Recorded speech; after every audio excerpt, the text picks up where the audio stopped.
Tonight, we heard directly from the candidates running for Erie County Executive. Three-time Democrat incumbent Mark Poloncarz squared off against Republican challenger Chrissy Casilio right here in our Channel 4 studios in North Buffalo. Chris Horvitz, Marley Tuskus, and I questioned the candidates about the migrant crisis, the county budget, blizzard preparedness, and much more. And joining us now to talk more about this is Jack O'Donnell, a political consultant and managing partner at O'Donnell and Associates. Jack, thank you so much for coming in this late.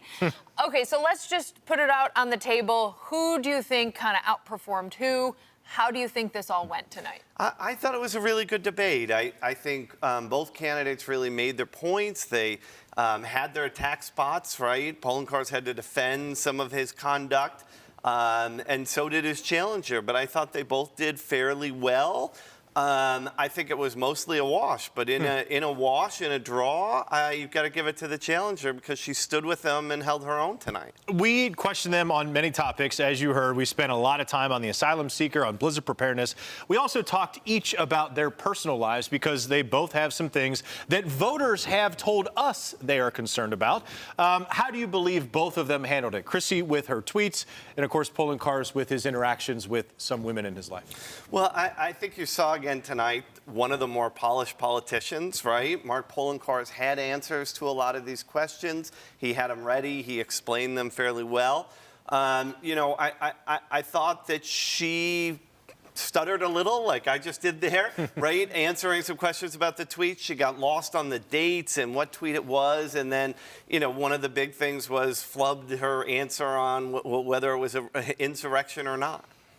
Yeah. Let's go back to that. And Dave, actually, let's talk to you really quickly and then go to Jack.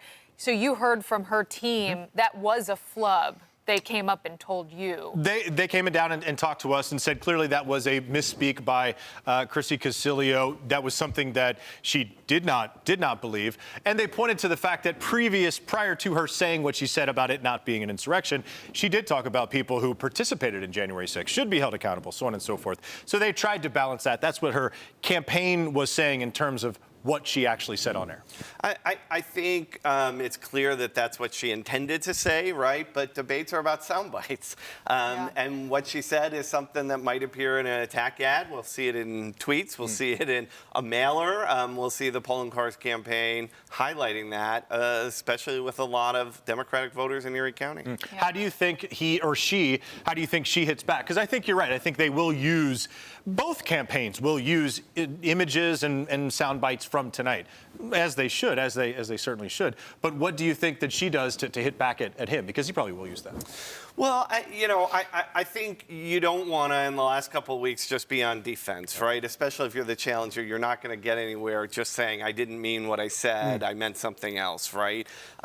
She hit the issues, as you mentioned, that you're hearing from voters, right? Migrants, storm preparedness. I thought she got in some good points about the spending in the county. I think that, from what I've heard, resonates with a lot of voters, especially first-ring suburban voters who are kind of swing groups here in this race. So what is the number one thing that voters are going to go out to the polls for, especially when it comes to Erie County Executive? I think the biggest question is who comes out, right? And I think that is going to be a very different answer for different people. With Republican voters, we're going to see a lot of folks motivated by the migrant issue. We're going to see a lot of folks also motivated by spending, as we talked about. You know, Mark Poloncarz has really talked about running a good show, right? Delivering services for people. That's steady hand. But he's got to get Democrats out to vote. Odd-year elections are harder for Democrats. You see less turnout, especially in some parts of the city. So he's got to motivate them. Third, fourth terms, that gets harder.